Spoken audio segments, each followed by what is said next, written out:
Hello, everyone, and welcome to the Walter's Wanderings Travel Podcast. This is episode number 12. No, I'm not going to show you toes, but I'll do it this way. 12. An even dozen. And I'm glad to have with me Jennifer Lee from Travel Planners International. We're going to talk travel trends in 2021 and beyond. We're also going to talk about family travel, where you get your best bang for your buck. But remember, before we get her in here to talk about all of that, I obviously need to let you know that my special is still on. If you book travel for 2021, anytime between now and New Year's Eve, I will give you $21 off each $1,000 of land or cruise fare.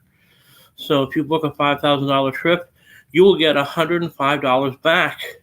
And that can be used any way you want because it's just going to be taken off the cost of your trip.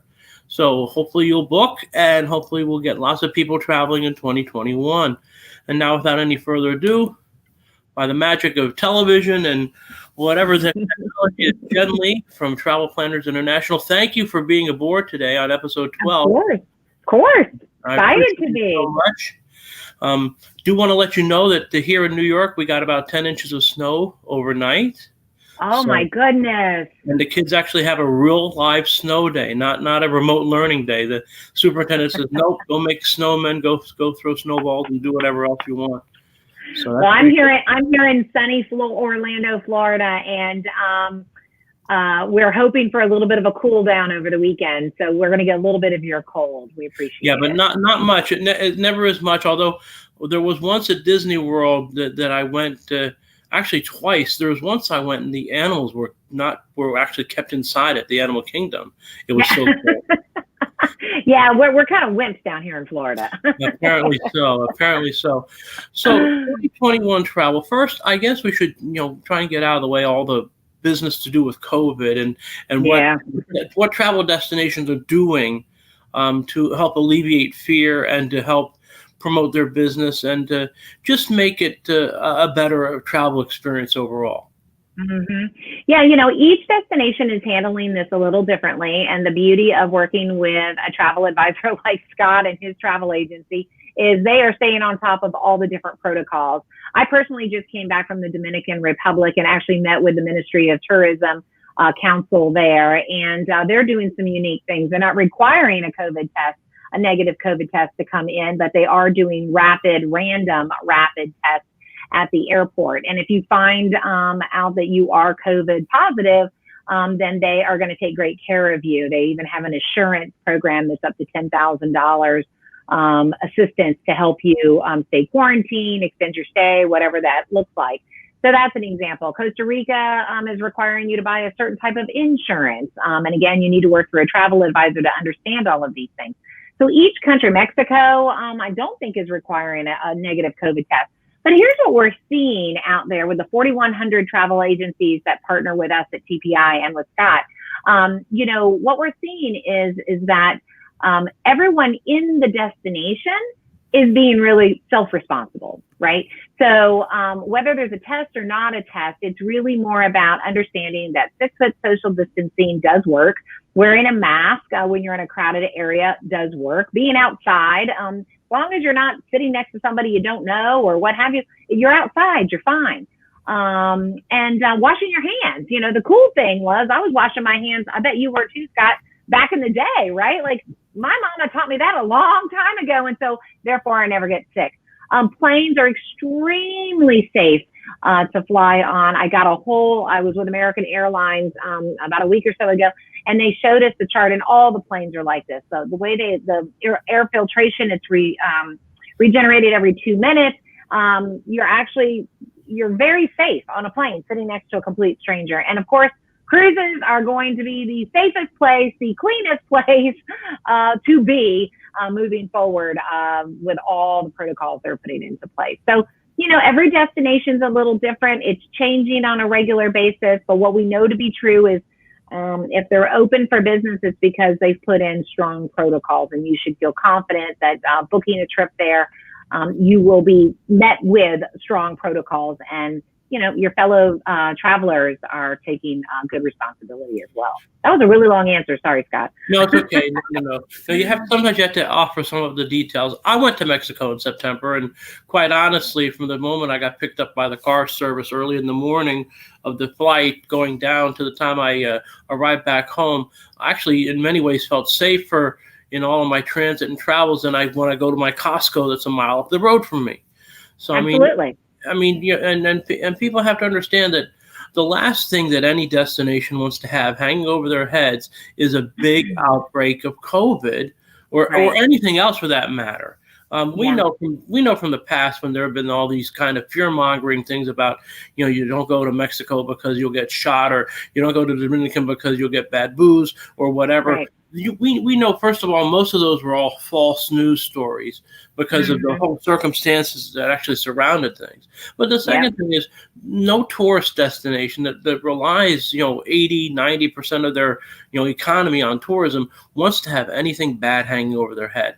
And that includes domestic locations too. You're in Orlando, so you know what's going on at Disney. You know what's going on at Universal. They're very diligent about these things.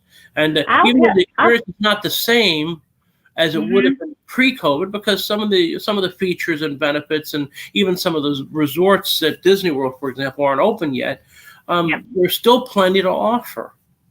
Yeah, and the way I always look at it, I went to Disney in July, the end of July, right after they opened up, and I am hot all the time. I just turned on my fan because I'm old and I get menopause stuff, and I'm hot all the time. And I walked around with a mask on, and honestly, you're so used to wearing a mask now, it didn't really bother me so much. If I got hot, I went to the shade, I made sure nobody was around me, I took my mask off, I drank some water, I washed my face, put my mask back on. Some of these experiences are better right now. Disney, Universal Studios, all those are better right now because they're at a 35% max capacity. I know for sure for Disney, and I'm sure Universal is similar. And so you don't have as much time to get on a ride. You can spread out. Disney is designed for hundreds of thousands of people, and you're at 35% of that, which means 65% of the people aren't there, of the crowds that you're so used to. So, to me, it was a much more pleasurable experience. And I live here in Orlando, and it was my best Disney experience. So, don't let they don't have the fireworks. Who cares, right? You can see fireworks another time. They don't have the parade, but they have pop-up characters. All of a sudden music starts playing and a character shows up. So, if those things aren't super, super important, but really experiencing the magic, being with your family, getting away from where you are, you just make slight adjustments. I mean, how spoiled are we? I don't want to go because there's no fireworks. Really? Mickey is still there, people. Go. So it's to me, it's like we need to just kind of get over ourselves a little bit and start spending time together safely. Of course. And I think that also goes with the other destinations that aren't Disney and Universal. In August, I went to a really fabulous place called the Rocking Horse Ranch. It's literally it's a ranch. They have it set up with the whole Western theming. They have over 100 horses. You can go horseback riding up to 5 times a day if you so desire. They have all kinds of other activities. They even had the nightly entertainment back. Everything was done with great, again, diligence to keeping everyone safe. They haven't had a positive case there since they, reopened. Right now they have about 12 inches of snow on the ground, so their skiing and their snow tubing are functioning.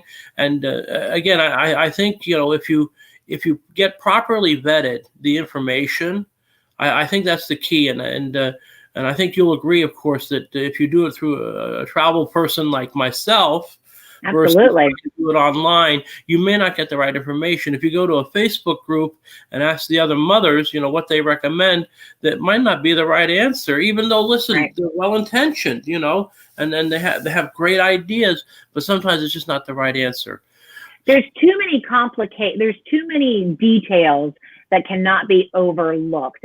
Even going to Disney, there is a process that you have to go through. You actually have to make a reservation to enter the park, and you can't do it on a mobile app. You have to do it on a computer. You have to set your dining. There's a variety of things that just because it was that way last year does not mean that's the way it is this year. And just because it was like that last month doesn't mean that's what it's like this month. So, yeah. Something, Scott, I don't know if your listeners realize this. I'm sure you've told them. But 99.9% of the time, you're getting the same price as you would directly. And quite frankly, the travel partner, the supplier, the destination, the cruise line, they've already built into the cost paying the travel agent. They've already built that into the cost. So you're paying for a service that you're not taking advantage of. And so to me, I think that just doesn't, it's a no-brainer. Why would I do all the hard work when I'm already paying for someone to do it through the price in itself? 90% of the time, that's the way it is. So That's right. It's the research. It's the hold times, on the phones. And trust me, this year I can tell you, I've spent, if I totaled up all my hold times with all my suppliers, it's weeks. Yeah. Oh, easily. And Scott, were you like some of the other advisors? We had a couple of travel agency owners that had multiple cell phones because they had to be on hold for so long. So they had, cell phones like, burner phones, like some of the criminals have, just to stay on hold so they could still get phone calls coming in and do business. So yeah, it was crazy. It's amazing. Now, I am actually blessed to be part of an agent group within Travel Planners that actually this year has been able to still book and process 75% of travel this year compared to last year, which is truly, when I saw that yesterday, it blew my mind that it was that good. So it does prove that the people can and still travel safely. Now let's look ahead to this year. What do you see to be the big trends this year for travel in 2021? We're seeing a couple of things, Scott. First off, we're seeing a thing called revenge travel, where people whose vacations were canceled in 2020 for a variety of reasons are doubling down and wanting to do something. The cruise industry, the desire to get on a cruise is as strong as it's always been. Unfortunately, our cruise partners, that's going to be a slow roll coming back out. They really need to test it out. So what we're finding is that families, multi-generation families, want to get together. They're doing more land, the Mexicos, the all-inclusive vacations. There are people that are getting in the car and experiencing the national parks. I think that's going to still continue on. One of the things that we're seeing is that even though people like renting the Airbnbs, they're recognizing that maybe they should go to a vetted, either a vetted villa or something through a property management company. And Scott's agency actually is partnered with several of them. So if you're interested in that, but they want to go to a hotel where they know the hotel is being held to a super high standard. And as opposed to renting out an Airbnb, they want it to be held to a high standard. So we're seeing more people do that. It's going to still be very similar to what it is today. The second Europe opens up, river cruises are going to be huge because so for like multi-generation, a lot of people will take advantage of Adventures by Disney, which uses the Ama Waterways brand to cruise over in Europe. So river cruising is going to be huge. Small ocean cruising, when cruising comes back, is going to be huge. And then any other country that decides to open up with really good safety measures, they're going to do really well. So if Canada opens, that's going to be big. And Alaska, a lot of bucket lists, Scott. Are you seeing that? A lot of people saying, you know what, now's the time to go to Hawaii. Now's my time to go to Alaska. These are these big trips they've been waiting on. And when we talk about revenge travel and kind of doubling down, they're going, I didn't spend a lot of money last year on really anything. If you think about it, I don't know if you've done it. I know my husband and I have. Yeah, they're like, I didn't spend all the money on going out to dinner. I didn't spend money on vacation. I didn't spend money on this. I didn't have to buy clothes because I work from home, so I'm in my jammies all day long. Whatever that is, all that money they've saved up, they're like doubling down. When we do get to travel, let's do it right. And that is when they're going to reach out to travel advisors, because doing it online, you can't believe what you read online. Are you kidding me? You have to go with somebody vetted. So those are some of the trends that we're seeing. Well, those are great trends, and I know that for me, I'm looking forward to doing a big RV trip next summer. I want to sort of do a circuit of the country. Just go all the way around. We start here in New York, we end here in New York, and we hit a whole bunch of places in between. Maybe do we get our toes in the Pacific Ocean? Maybe. Do we go to the Grand Canyon? Oh yeah. Absolutely. Do you go to Yellowstone and see Old Faithful? Sure. But that's a big trip. And again, because we just took 5 days this summer to go to the Rocking Horse Ranch. There's some extra money there. There's no doubt. Absolutely. And Scott, you brought up a good point. I forgot to, a lot of people, I don't know if you are seeing this with your clients, but we are seeing it across the board. A lot of people, even though the schools are open, some of them are still opting to do like half virtual, half in place, or still stay home and do the virtual. And most states and counties that I know of offer both, right? And so it's that nomad traveling, right? So it's like, hey, I can work from anywhere for my job. I know I've got a friend of mine, she and her kids have been in Costa Rica for the last 3 months. And she's like, they go to school Monday through Thursday online like they normally do. She's got a job where she can do it remotely. And there's great deals out there, great resorts through the travel advisor community offering bulk rates or block rates for people to be able to do you that. Stay 2 weeks, and here's what happens when you go to one of those all-inclusive resorts that offer this. Yeah. You get food, so you don't have to worry about cooking. You get your maid service, you don't have to worry about cleaning. You get a dedicated space for your business and school, Zooming and whatever else. Sometimes you get free language lessons. Yeah, that's so true. Right? When the kids are done with their school day, they can go to the pool, they can go to the water park, depending on what the particular resort has to offer. You can, if you're a day drinker, you can day drink all day. I mean, well, that's you don't recommend it if you're on a work or school vacation, but it certainly is an option. And nightly there's entertainment. When I was in Mexico in September, they had a wonderful mariachi band that played for an hour, and then it's just great stuff. And these are the type of things that you can actually experience, and the price point isn't really that bad. I can tell you this: airfares to some of these big places are really kind of almost like stealing from the airlines, which we always want to steal from the airlines as much as possible. So that is another advantage. And again, if your school's going full remote, or if your school's even going hybrid with the full remote option, you can go ahead and take 2 weeks if you have that. If you have that available to you, not everyone does, of course, but if you have that option, it certainly is a workable one, and I can certainly help plan those things out, because there are lots of resorts that actually have done this, and again, the protocols are really being maintained. There's no question. So what a better way to learn, right? To not, to have, like you just said, all those experiences at night, instead of your kids being in front of the TV at night, or on their iPad. I almost said their Game Boy. How old am I, Scott? Right? Or on their Game Boy. You're out walking on the beach. You're meeting other people. It was back in the day when you and I were kids and we traveled or vacationed. You met families and you got pen pals, and there's just no reason for people not to get out there and choose a destination and go do something. Go enrich your life while we have it. That's true, because again, tomorrow's never promised. I mean, it's just that simple. So, well, is there anything else you want to add before we wrap it up, or have we basically covered everything? I think we've covered all. You and I are really good together, Scott. I think right? We'll tell the spouses. Yeah. So here's the thing. I want to leave your listeners with, continue to follow Scott, because he's doing a great job. And like he said, he is part of an agency that's within a larger agency that has a lot of pull, a lot of opportunities that you wouldn't have as a consumer directly, a ton of support, and also, real live reviews.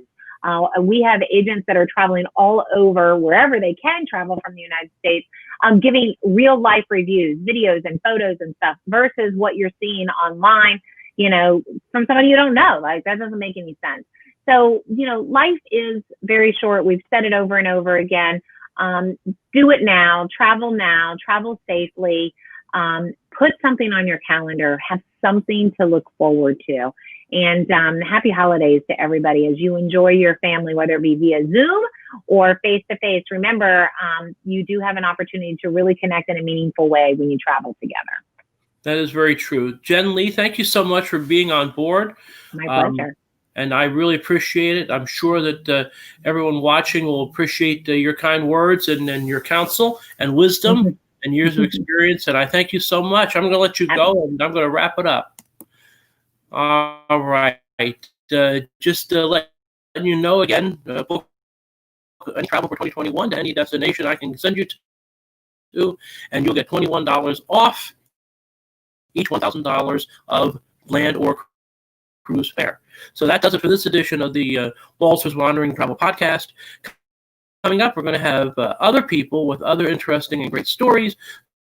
So I hope you'll continue to tune in and subscribe to my YouTube channel. Take care and have a great day.